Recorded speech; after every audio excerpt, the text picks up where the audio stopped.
Mesdames et messieurs, je vous demanderai de vous lever gentiment pour faire un standing ovation à une personne spéciale, une personne originale, une personne phénoménale, une personne dotée de qualité monumentale. kooku mooy kan kooku mooy sëñ Ousmane Touré monsieur efficacité borom garab yu efficace yi borom garab yu barkeel yi garab bi nga xamante ni day faj 70 maladies c'est incroyable fii rek la am si Serigne Ousmane Touré garab bi ñu ngi ko naan Chifaaw Joni Joni garab boobu gars yi ku bëgg wér ku bëgg am wér boo xamante ni dafa am durée am durabilité dans le temps et dans l'espace contactel sëñ Ousmane Touré te ngay use garabam yi vraiment sëñ Ousmane.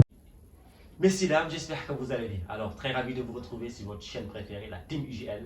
Merci de votre fidélité. Aujourd'hui, nous allons parler de deux choses. D'abord, la Ligue des Champions, la Coupe aux grandes oreilles et ensuite la liste d'Aliou Cissé pour les deux rencontres contre le Mozambique. Pour terminer, nous allons parler également de la chronique de Bella qui va nous faire une chronique, bien sûr, comme d'habitude.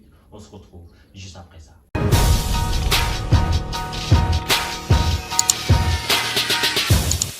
Vamos. Alors, le tirage au sort des quarts de finale de la Ligue des Champions se termine aujourd'hui, ce vendredi, à Nyon, dans une ville qui se trouve en Suisse.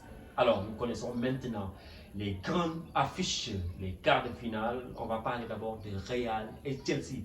Le Real de Madrid égale la Ligue des Champions. Le Real de Madrid aime la Ligue des Champions. Le Real de Madrid est le recordman de cette compétition appelée la Ligue des Champions, la Coupe aux grandes oreilles, qui va affronter Chelsea. Le match aller se jouera au Santiago Bernabéu. Le match retour, nous allons faire le déplacement jusqu'à Stamford Bridge où les hommes de Kalidou, les coéquipiers de Kalidou Koulibaly, bien sûr, vont affronter le Real de Madrid. Ça sera une belle affiche, une sorte de revanche parce que rappelez-vous bien, l'année dernière, à ce stade même de la compétition, en quart de finale, vous savez la suite, le Real de Madrid s'est qualifié avec un très grand Karim Benzema. Cette année, au-delà de Karim Benzema, le Real a un autre leader technique qui s'appelle Vinicius Junior. Pour son entraîneur Carlos Ancelotti, Vinicius Junior, c'est le meilleur joueur au monde. En tout cas, ce sera une très belle affiche entre Chelsea, qui est peut-être dans une très bonne phase. Ils ont peut-être emmagasiné tellement de choses dans cette saison-là. Ils étaient en difficulté ces derniers temps. Ils ont enchaîné 3 victoires consécutives, toutes compétitions confondues. C'est une très bonne équipe qui a cette saison également mis de la patte, beaucoup d'argent pour recruter de très grands joueurs. Et je pense à Koulibaly qui va avoir un très grand travail. Et voilà, Chelsea peut créer la surprise parce que ce Real-là n'est pas le Real de l'année dernière, mais le Real aime la Ligue des Champions. Le Real, c'est une très grande institution. Alors, une autre belle affiche que tout le monde entend également, c'est l'affiche Benfica et l'Inter de Milan. L'Inter qui avait récemment, en 8e de finale, éliminé un club portugais, vous le savez bien, c'est Porto. Et cette fois-ci, ils ont affaire à un autre club portugais, une équipe portugaise très solide, une équipe très ambitieuse, une équipe très joueuse avec une armada offensive exceptionnelle. Certes, vous allez me dire que Benfica a éliminé un petit club, Bruges, d'accord, peut-être c'est un petit club sur le papier, mais Benfica, tenez-vous bien, a de très bons joueurs qui savent marquer des buts, ne l'oubliez pas. Et ce sera une très grande affiche. Les interistes, en tout cas, ont de sacrés clients parce que oui, Benfica, au-delà d'être une bonne équipe, c'est une très grande équipe également qui a l'habitude de jouer la Ligue des Champions. Presque chaque saison, on voit Benfica en Ligue des Champions, mais c'est rare de le voir en quart de finale. Je ne dirais pas que c'est la première fois de leur histoire parce que Benfica a connu, je pense, une finale de Ligue des Champions dans son histoire. C'est une très belle équipe, mais attention, l'expérience également va compter dans ce genre de rendez-vous. Et l'Inter, pour moi, peuvent créer la surprise. Je ne dirais pas qu'ils vont créer la surprise, mais peuvent créer la surprise dans cette rencontre-là. Napoli, Milan AC. Le Milan AC. Milan-Napoli. C'est un match de calcio. C'est un match de calcio. Il ne faudra pas faire le déplacement de sortir l'Italie. Tout se jouera en Italie. On va d'abord jouer, je pense, à Milan. Après, terminer à Napoli au Stadio Diego Armando Maradona. Ça sera une très belle affiche également. Napoli, actuellement, pour moi, c'est l'un des meilleurs clubs du monde, en tout cas en Europe. C'est une très belle équipe avec de très bons joueurs. Je pense à Osimhen, Victor, l'attaquant nigérian qui fait de très belles choses. Attention à Napoli, mais également, bien sûr, Le Milan, c'est une équipe historique, c'est une équipe qui connaît la Ligue des Champions. Après le Real, c'est le Milan qui détient le record de trophées en Ligue des Champions. C'est une bonne équipe qui a de bons joueurs également. Mais depuis 11 ans, ils ne sont pas arrivés à ce stade de la compétition. Peut-être ils manqueront de repères, je ne sais pas quoi. Mais ce qui est sûr, c'est que c'est la première fois de l'histoire de Napoli que les Napolitains vont jouer quart de finale de Ligue des Champions. Ce sera un match à sens unique, un match à ne pas manquer du tout. La dernière affiche, le Bayern Munich et Manchester City de Pep Guardiola. Quelle affiche, quelle affiche. Mais avant même de parler de cette affiche-là, on a un ami qui est en ligne avec nous. On va parler avec lui tout à l'heure. Badou Mirac, un amoureux, un fervent du foot, un grand consultant de football. Un big salut à tous les membres de Tir Cadré. Donc Badou, après de vous avoir salué, quelle affiche? Peut-être que ce sera Benfica, je ne sais pas, Inter, Real Chelsea, Napoli, Milan, ou bien même Bayern City. Quelle affiche déjà vous donne des frissons? Vous avez envie de regarder en premier lieu quel match? Merci Ibrahim Junior Lai. C'est toujours avec un réel plaisir qu'on participe dans vos chroniques. On va rester sur le même itinéraire. Tombeur du PSG au tour précédent, le Bayern Munich sera lui opposé au Manchester City de son ancienne course, Pep Guardiola, et aussi d'Erling Haaland, qui vient d'égaler le record de Messi en marquant un quintuplé dans un match de Ligue des Champions en phase élimination directe. C'est un match spécial, mais aussi pour un joueur spécial, à savoir Joao Cancelo, qui vient de quitter Manchester City pour rejoindre le Bayern Munich en prêt avec option d'achat. Donc ce sera un match très important pour lui.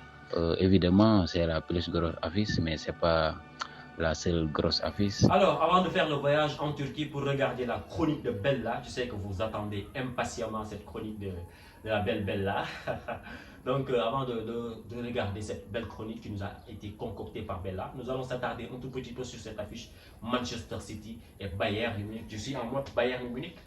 Très joli maillot qui m'a été offert par Mansour, c'est un ami. Son numéro va défiler en bas.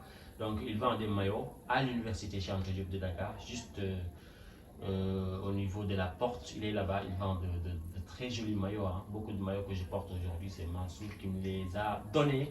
Alors, Bayern Munich, Manchester City, une très grande affiche. Pour moi, c'est la plus grosse affiche, la plus grande affiche de ces quarts de finale-là, avec un Guardiola qui a faim de remporter enfin une Ligue des Champions dans son palmarès avec Manchester City.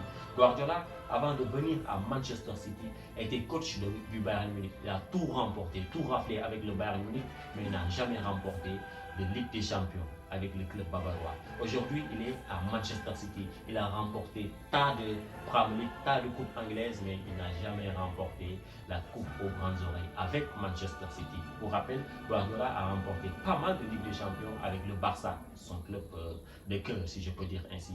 Alors, ce sera une très belle affiche. Guardiola fera tout pour remporter enfin une Ligue des Champions avec Manchester City. Pour moi, c'est les deux meilleures équipes du moment. En tout cas, par rapport à ces équipes qu'on a en quart de finale, le Real, c'est une bonne équipe, c'est une très bonne équipe, mais le Real n'est pas à son meilleur niveau, même si la Ligue des Champions, c'est la compétition, c'est leur compétition favorite. Bayern Munich, une très grosse équipe qui a éliminé récemment le Paris Saint-Germain, une très grande équipe également avec un certain Kylian Mbappé, Messi, Neymar et Verratti, Ramos, ainsi de suite. Donc, le Bayern Munich, c'est un très bon collectif avec de très bons joueurs hein, qui ont cette complémentarité-là, qui ont une armada offensive exceptionnelle. Le Sénégalais Sadio Mané fera son très grand retour. Il est déjà de retour, mais il sera peut-être à 100% au top de sa forme.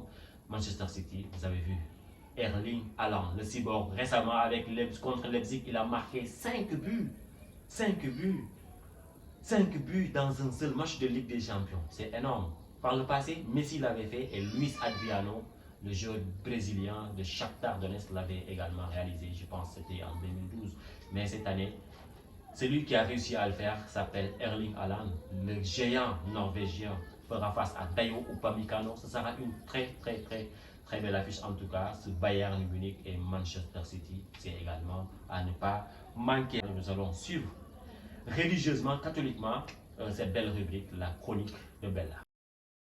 Hello guys, Bella Torod à la présentation. Alors aujourd'hui, nous allons parler du sélectionneur des Lions qui a fait appel à une nouveauté dans sa liste post-Coupe du Monde, a rappelé plusieurs joueurs alors que certains ont été laissés à quai. El Tactico a opté pour un groupe de 24 joueurs et parmi ceux-là ne figure pas Edouard Mendy, il fallait s'y attendre. Après une Coupe du Monde mi-figure, mi-raisin, le portier de 30 ans a retrouvé son club avec beaucoup plus de difficultés. C'est sans doute la surprise du chef attendue pour renforcer l'équipe nationale U23 à marge des éliminatoires de la CAN de la catégorie contre le Mali. Le milieu de terrain du stade de Reims, John Lopy, 21 ans, a été appelé pour la première fois par Aliou Cissé. Cette convocation pour l'ancien pensionnaire d'Oslo FA récompense une trajectoire exceptionnelle pour un joueur qui a connu presque toutes les sélections jeunes, mais aussi une très belle progression du côté de Reims. En défense, pour pallier notamment les absences d'Abdou Diallo, de Pape Abdou Cissé ou encore de Fodé Ballo-Touré, Moussa Niakité a été rappelé malgré ses nombreux mois sans compétition. Noah Fadiga qui a raté de peu la Coupe du Monde, Abdoulaye Seck et Abdallah Ndour sont également présents. Puis en attaque, Habib Diallo dont le retour semblait plus que jamais s'imposer. Et bien évidemment au poste de gardien, c'est Mory Diaw qui supplée Edouard Mendy. En attaque, Pape Ousmane Sarr arrive à l'absence d'Ismaïla Sarr. La chronique de Bella, merci beaucoup Bella. Comment on dit merci en langue turque? Après tu vas me dire ça dans les commentaires. Merci beaucoup, une très belle chronique. On va faire cette continuité-là, dans cette même logique-là, avec les nouveaux joueurs qui ont été sélectionnés par Aliou Cissé. On va commencer avec un certain Pape Ousmane Sarr, qui pour beaucoup devait être sélectionné depuis longtemps, parce qu'il a les qualités qu'il faut, parce qu'il a le talent qu'il faut, parce qu'il a la maestria qu'il faut, parce qu'il a la grinta qu'il faut, parce qu'il a. On va pas s'attarder sur ça parce qu'on sait qu'il a du talent, il a également de l'efficacité devant les buts. Il avait marqué le plus beau but en tout cas l'année dernière. C'est un très bon joueur, hein. Beaucoup me disent qu'il devait être même convoqué pendant la Coupe du Monde, mais bon, c'est son temps, c'est son moment, peut-être Dieu l'a voulu ainsi. Il a été sélectionné pour la première fois par Aliou Cissé. On espère qu'il va briller et il va donner raison à tous les Sénégalais. Il y a également Moussa Niakhaté, le colosse défenseur de Nottingham Forest, qui vient pour la première fois. On l'attend avec impatience. Il y a également le fils de Kalidou Fadiga. Voilà, j'allais dire Kalidou Koulibaly. Kalidou Fadiga, Noah Fadiga, le latéral droit qui va venir pour la deuxième fois. Il a été sélectionné par le passé. Il était blessé. Il n'avait jamais joué sous les couleurs de l'équipe nationale du Sénégal. Peut-être cette fois-ci, il va jouer. Le reste de la liste, c'est des joueurs que vous connaissez, c'est des joueurs que nous connaissons, c'est des joueurs qu'on a l'habitude de voir dans la sélection sénégalaise, si je ne m'abuse. À noter qu'Edouard Mendy n'est pas là, il vient de blessure. Il a repris récemment, cette semaine je pense, les entraînements avec son club Chelsea. En tout cas, ce sera de très belles affiches entre le Sénégal et le Mozambique. Le match aller se jouera ici, Inch'Allah, au stade Abdoulaye Wade, le 24 mars, Inch'Allah, à 19h.